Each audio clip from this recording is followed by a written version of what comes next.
Welcome back, deep divers. Ready for another plunge into the depths of human behavior? Always ready to dive in. What are we exploring today? Today, we're cracking open Robert Greene's The Laws of Human Nature. We're lucky to have this fantastic summary from Leader's Digest. It's like a roadmap to Greene's masterpiece. Green's work is always a wild ride. Where do we even begin? He doesn't waste any time. He jumps right into law #1, the law of irrationality. And, it's this idea that we're not always as logical as we like to think we are we? Oh, absolutely not. We've all got those moments, right? Those why on earth did I do that moments. Exactly. Like that time you sent that text and instantly regretted it. Or maybe an impulse purchase you really couldn't afford. I think we've all been there. More times than I'd like to admit. But Greene suggests that simply admitting this, right? Admitting we have this irrational part is actually the first step to making better choices.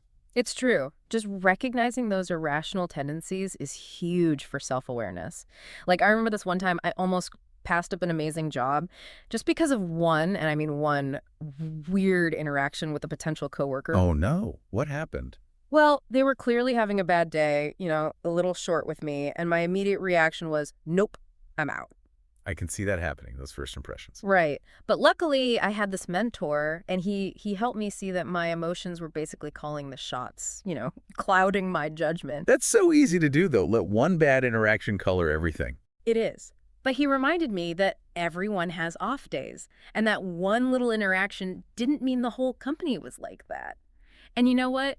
He was right. Once I stepped back from that initial, emotional knee-jerk reaction, I could see the bigger picture. And hopefully you took the job and it was amazing. See, Greene's onto something with this irrationality thing. But then the question becomes, how do we actually get better? How do we recognize those emotional triggers and actually choose differently? You're reading my mind. And that's where Greene's law, #2, comes in, the law of narcissism. Okay, now, before everyone listening starts picturing someone obsessed with selfies, hear me out. Right. Greene isn't saying we're all full-blown narcissists. Not in the traditional sense, anyway. Yeah. More like we all have this healthy amount of narcissism in us. It's like that inner drive, that desire to achieve something, be recognized. Exactly. And Greene's point is that this self-interest is actually essential for motivation and well-being. We need a bit of an ego to function. But how do we walk that line? Where does it go from healthy to unhealthy? It's a dance, isn't it? Unhealthy narcissism, that's all ego. It needs constant validation, right? No empathy for others. But healthy narcissism, that's different. So how do we channel that drive outward, like Greene suggests? He talks about using it to fuel your passions, right? Make a positive impact. It's being open to feedback, learning from mistakes, turning those setbacks into, opportunities for growth. So transforming that self-love into empathy. Recognizing that the world doesn't revolve around us, but that we still have the power to make a difference. Nailed it. And speaking of making a difference, or at least appearing to. Oh, here we go. Social media time. Well, it does tie into law #3, the law of role-playing. And let's be honest, who hasn't scrolled through social media and wondered what's really going on behind those perfect lives, right? Oh, absolutely. Those vacation pics, the flawless selfies, it makes you wonder. Greene suggests that on some level, everyone's wearing a mask. And he's not wrong. It's like we talked about, self-preservation. It's part of how we navigate the world. But how do we see through those masks in ourselves and others? Greene actually says that some level of role-playing is necessary, for society to function. Imagine if we all constantly expressed every single thought and feeling. Chaos. Oh, total chaos. The world would explode. Right. But it's about awareness. Recognizing those curated online personalities are just one tiny part of who someone really is. Like that saying, don't believe everything you see on the internet. So true. But in a world of masks and curated personas, how do we know who to trust? Especially when everyone's putting on a show. Greene dives into this with law #4, the law of compulsive behavior. And it's more relevant now than ever, right? I mean, think about it. With so much information overload, so many fleeting connections. Knowing who to trust, who has strong character, feels more important than ever. It's essential for lasting relationships, choosing our leaders. Even just deciding who to open up to. Exactly. So how do we spot those strong characters, the ones who walk the walk? Greene says, look for those unguarded moments. How do they react to a challenge, right? To criticism, even a well-timed joke? Do they get defensive? Do they deflect or lash out? Or do they have that sense of humor about it? Are they humble? Are they willing to actually learn something? So it's those little things that reveal so much it goes beyond the surface. Exactly. It's about seeing their true colors shine through. It's like looking past the mask, Yeah. right? Yeah. Finding those authentic pieces of someone's character. Speaking of authenticity, law #5. The law of covetousness really surprised me.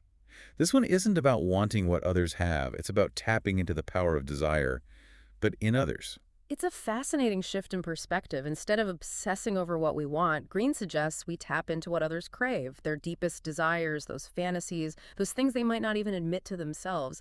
That's where real influence lies. It's like manufacturing desire, right? Yeah. Making something irresistible. But how do we do that? How do we create that I need this feeling? Green believes it's about breaking the mold, offering something fresh, something that sparks curiosity.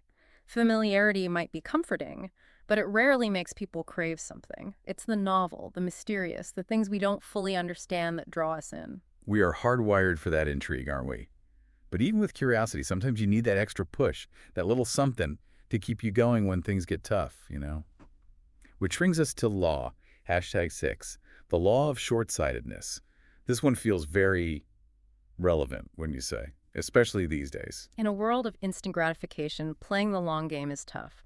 We're constantly bombarded with quick fixes, fleeting trends, but Green reminds us that real success, lasting success, comes from resisting those short-term temptations. It's about keeping your eyes on the prize, even when the initial excitement fades. Easier said than done, though. Our brains crave that instant gratification. So how do we break free from that? How do we delay that gratification and stay focused on the bigger picture? Perspective. It all comes back to that inner compass we talked about earlier, remembering why you set out on this path in the first place. What are those core values, those ultimate goals that truly motivate you? Because when you can keep those front and center, well, you're more likely to make choices that align with that bigger vision, even when it's challenging. It's like that saying, playing chess, not checkers. Thinking several steps ahead and making those strategic moves, even if it means a little discomfort in the present for a much larger payoff down the line. And speaking of strategy, law, #7, the law of defensiveness, feels almost like a superpower. It really does, and it plays on a fundamental aspect of human nature. Green points out that most people are so wrapped up in their own little bubbles, their own insecurities and worldview, that trying to change their minds directly is like, well, it's like talking to a brick wall. Been there. It is incredibly frustrating. Yeah. So what's the secret? How do we get through to those brick walls? Green suggests a rather counterintuitive approach. Confirm their self-opinion. Hold on, wait. Are you saying the best way to win an argument is to actually agree with the other person? I'm confused. Not agree, necessarily, but validate. It's not about being insincere. It's about strategy, you see. Because when people feel heard, when they don't feel attacked, they're way more open to different perspectives. Fascinating. So by simply acknowledging their point of view, even if we don't necessarily agree, we open the door for dialogue, for understanding. That's powerful stuff. It really is, and it requires a good deal of self-awareness and emotional intelligence, which conveniently leads us to law #8, the law of self-sabotage. We love to blame our circumstances, don't we? But often, we are our own worst enemies. We really are. I've certainly been guilty of that. So how do we break free? How do we stop getting in our own way? Awareness is key, as with so many things. Green talks about the connection between our minds and bodies. It's not just a one-way street, our thoughts. They influence our emotions, which then affect our actions and ultimately shape our reality. So to change our circumstances, we need to start by changing our thoughts, our internal dialogue. Exactly. It's about identifying and challenging those limiting beliefs that might be holding us back. Replace that negative self-talk with something empowering, something that lifts you up. I love that. It's about embracing the possibility of change, right? And recognizing that we're capable of so much more than we often give ourselves credit for. But it takes conscious effort to break free from those old patterns and step into that growth. It absolutely does. Yeah. Which brings us to law #9, the law of repression. Green's talking about those parts of ourselves we try to bury deep down. Our insecurities, our fears, those less than noble impulses. Oh, all got those. Lurking beneath the surface. And Green's point is that denying these parts of ourselves doesn't make them disappear. In fact, it often amplifies them, gives them more power. Like trying to hold a beach ball underwater, it's going to pop up eventually, and probably with a lot more force than we anticipated. That's a powerful image. Yeah. So instead of trying to banish these so-called shadow selves, what do we do? Acknowledge them.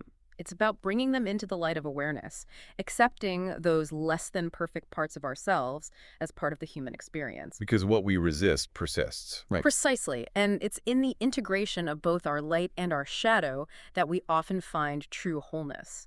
And this ties into law #10, the law of envy. Envy, it's something we tend to repress because it makes us feel inadequate, but it's a natural human emotion. We've all felt that pang of envy before.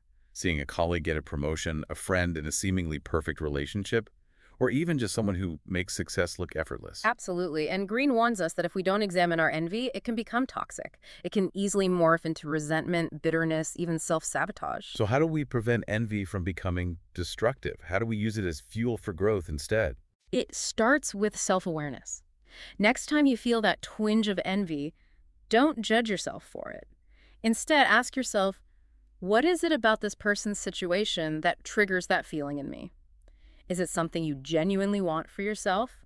Or is it a reflection of some deeper insecurity you haven't addressed? And once we understand that root cause, we can channel it into something more constructive. Exactly. Turn that envy into fuel to level up your own life. So we're talking about envy as fuel, right? Not letting it hold us back, but actually using it to push ourselves further. But I'm curious, how does this apply to leadership? Inspiring others without letting power go to our heads. Which leads us perfectly to law #11, the law of grandiosity. It's a fine line, isn't it, between confidence and, well, letting success inflate our egos. Because a little confidence is important in leadership, right? It's essential, think about it. To inspire, to motivate, a leader needs a healthy ego, a strong sense of self-belief. But there's a danger zone, that point where self-belief morphs into an inflated ego. It's like those leaders who surround themselves with yes people, right? Yeah. No one dares to challenge them, and they end up totally out of touch. Exactly. And that's when the cracks start to show. People can spot a phony a mile away, and that lack of authenticity, it destroys trust, undermines everything. Green suggests that truly effective leaders, they strike a balance. They're confident, absolutely, but also humble. So being open to feedback, even admitting when they're wrong. Exactly. They empower those around them. They recognize that true leadership isn't about wielding power over people. It's about empowering others to be their best. Now you're getting it. And you know what? This ties into law, #12, the law of gender rigidity. Oh, interesting. How so? Green argues that regardless of gender identity, we all have both masculine and feminine energies within us. We do. And it's about integrating those energies, finding that balance within ourselves, right? Exactly. Think about the most inspiring leaders you've encountered. Chances are they weren't just one-dimensional, right? They had that blend of strength, decisiveness, but also empathy and compassion. They could challenge the status quo, but also knew how to build consensus. Precisely. It's about embracing that full spectrum of human experience, recognizing that our unique blend of strengths, even those perceived weaknesses, is what makes us who we are. Love that. And it's a great segue into law #13, the law of aimlessness. This one really resonates with me. It's about finding your purpose, that thing that truly lights you up. It's that sense of direction we all crave, but finding it, it can be a journey. Especially in a world with so many options, so many paths. What happens when we feel lost, unsure of our purpose? Green encourages us to embrace that uncertainty. Tap into your curiosity, trying new things, even if they push you out of your comfort zone. It's about approaching life as an adventure, not just a fixed destination. I love that, embracing those unexpected detours because you never know what you might discover. Exactly. And speaking of unexpected detours, how about we navigate our way to law #14, the law of conformity? This one's huge, especially now. It feels more important than ever, right? Yeah. To think for ourselves in a world that's constantly trying to tell us who to be, what to think. It's about questioning the status quo, even when, maybe especially when it's uncomfortable. As humans, we crave belonging. But true strength lies in thinking for ourselves. It takes courage to stand up for what you believe in, even when it means standing alone. How do we resist that pressure to conform, especially when everyone else seems to be on board? It starts with self-awareness. Pay attention to those moments when you feel that pull to conform, to just go along with the crowd, even if something feels off. Ask yourself, why am I doing this? Is this truly me, or am I just trying to fit in? It's about honoring your own internal compass, your values, while respecting that others have their own. And, respecting different perspectives, it's crucial when we talk about law #15, the law of fickleness. It dives into the complexities of leadership. That push and pull. the delicate balance between admiration and resentment, right? Because while we might be drawn to strong leaders, we also have this tendency to resent them for their very power. It's human nature. That age-old struggle between wanting guidance, but also wanting autonomy. As leaders, how do we navigate that? Green argues that the best leaders, they get it. They understand that this tension exists, and they lead with both strength and humility. They're confident in their abilities, but they're also incredible listeners. They're always learning, always willing to share credit with their teams. Because ultimately, true power lies in empowering others. Couldn't have said it better myself. And speaking of power, let's unpack Law #16, the law of aggression. This one always feels a little, well, intense, Yeah. but we can't deny its role. We can't. Green reminds us that aggression, at its core, is a natural part of being human. It's part of what's allowed us to survive, to achieve incredible things. We often see aggression as purely negative, but you're saying it has its uses. Absolutely. Think about the ambition, the drive it takes to accomplish great things. From building skyscrapers to exploring uncharted territories, that takes a certain level of, let's call it, directed energy. The key is channeling that energy constructively. So it's about harnessing that intensity and using it as a force for good, for progress, for creation. But what about when we encounter aggression in others, particularly when it's unhealthy? Emotional intelligence becomes essential. Green talks about watching for signs of passive aggression, those subtle attempts to control or manipulate. He also suggests that sometimes the best way to disarm aggression is to simply refuse to engage in that dynamic. Choosing your battles right. Sometimes the most powerful move is to walk away. You got it. And speaking of different approaches, let's shift gears to Law #17, the law of generational myopia. Ah, yes, generations. We love to analyze them, don't we? We do. But Green goes beyond stereotypes. He argues that each generation develops its own collective mindset. It's based on the world they've grown up in, right? The historical events they've lived through, the cultural shifts they've witnessed. All of that shapes their values, their beliefs, even their fears. It's about trying to see the world through their lens, even if it's vastly different from our own. Exactly. Our way of seeing things isn't the only way, right? And there's so much we can learn from different generations, from the ones who came before us and the ones who will come after. It's about honoring our shared humanity, even as we celebrate our unique differences. Beautifully put. Which brings us to our final law for today's deep dive. Law #18, the law of death denial. This one feels like a heavy topic, but knowing Green, I'm sure he offers a unique perspective. He does. And it's not about dwelling on death in a morbid way. It's about using that awareness of our own mortality as a powerful motivator to truly live. To live more intentionally, more fully. Exactly. Because when we confront our own mortality, it can have a profound effect on our priorities. It allows us to let go of the things that really don't matter, the grudges, the insignificant worries, and focus on what truly does. It's about making each day count, right? Embracing the beauty of life, even its fragility, and leaving the world a little brighter than we found it. Beautifully said. And, I think that's a perfect note to end on. It really is. Robert Greene's Laws of Human Nature have given us a lot to think about.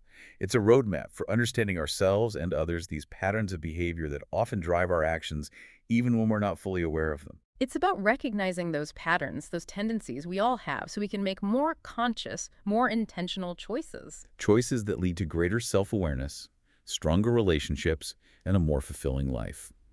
A huge thank you to you, as always, for diving deep with us today. My pleasure. It's always a fascinating conversation. And to all of you incredible deep divers listening, thank you for joining us. We'll see you on the next deep dive, where we'll explore another fascinating facet of the human experience. Until then, keep those minds curious.